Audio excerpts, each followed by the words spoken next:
réagir face aux autres quand ils disent à ma fille ne pleure pas ou relève-toi, c'est rien quand elle est tombée.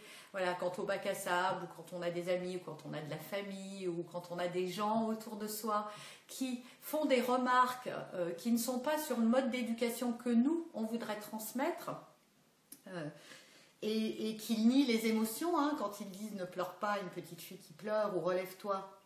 Parce que c'est rien du tout. Alors déjà, peut-être expliquer pourquoi on ne doit pas dire ça, parce qu'il y a peut-être des parents qui ne savent pas. Mais c'est vrai que quand on pleure, moi, on me disait ça, hein, on est nombreux à avoir été élevés, où on nous a dit « Ah non, mais tu vas pas pleurer pour un petit bobo comme ça ». Ou la nuit, j'ai peur du noir. Oui, mais quand tes yeux sont fermés, de toute façon, il fait noir.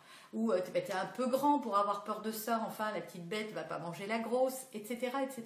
Bien, quand on fait ça, c'est très violent. Pourquoi c'est très violent? Parce qu'on explique à l'enfant, on lui explique que c'est pas ok d'être triste, c'est pas ok d'avoir peur. Qu'il n'est pas conforme à ce qu'on attend de lui.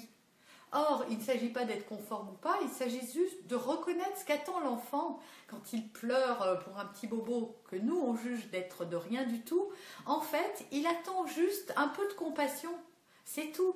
Et d'ailleurs, on le voit bien, hein, on dit « Ah, je vais te faire un petit bisou, mon petit chéri », on fait un petit bisou, et hop, les larmes sont toujours là, mais le sourire est revenu sur le visage. Donc, il faut toujours prendre en compte les émotions d'un petit. Et quand on ne le fait pas, eh bien, on va envoyer des messages négatifs qui vont dire « C'est pas ok de se mettre en colère, c'est pas ok de pleurer ». Et donc, l'enfant va grandir en niant son ressenti, et ça, c'est pas bien pour son développement.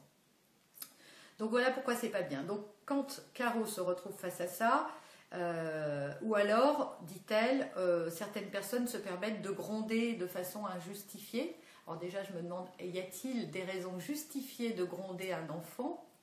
Point d'interrogation. Donc quand elle se fait gronder par un autre parent, j'ai parfois du mal à dire les choses, par peur de vexer, d'être blessante, et après je culpabilise. Eh bien oui. Alors comment on fait avec les autres? Eh bien simplement, on utilise l'empathie. L'empathie, ça vient à bout de tout.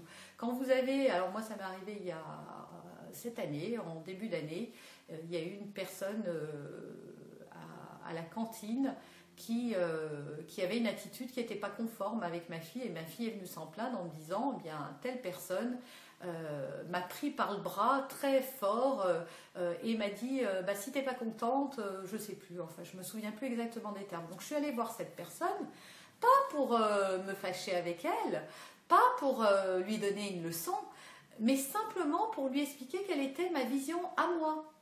Donc je lui ai juste dit, écoutez, voilà, déjà il ne faut pas tout prendre pour argent comptant, ça c'est la première chose. Il ne faut pas prendre ça aussi pour quelque chose de personnel. C'était pas contre la fille, c'est juste que la personne à ce moment-là, bien, elle avait besoin d'évacuer quelque chose et la fillette était là, ou l'adulte, ou peu importe, hein, ça peut vous arriver à vous quand quelqu'un est désagréable. Donc c'est déjà d'aller voir la personne pour essayer de poser les choses en disant voilà, je constate ou j'observe que bien voilà, il y a quelque chose qui ne va pas. Qu'est-ce qui se passe? Si on y a assisté, on peut juste intervenir en disant je ne comprends pas, que s'est-il passé, pour laisser à l'autre la possibilité d'exprimer ce qu'elle a ressenti. En l'occurrence, là, moi j'ai dit voilà, moi Louise a ressenti beaucoup de violence ce jour-là. Il semblerait que vous lui ayez pris le bras. Voilà, j'ai pas affirmé les choses. Vous lui ayez pris le bras et que vous ayez dit ça.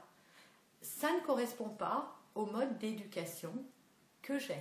Et c'est pour ça que ça l'a énormément surprise. Que s'est-il passé?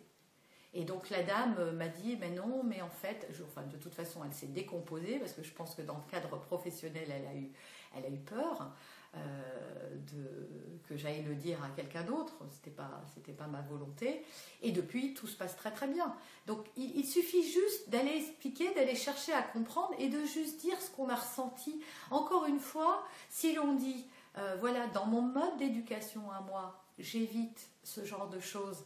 Et donc, c'est pas ce que je veux transmettre à mes enfants. Donc, que s'est-il passé? Est-ce que la prochaine fois, vous pourriez venir m'en parler et je réglerai moi-même cela avec elle?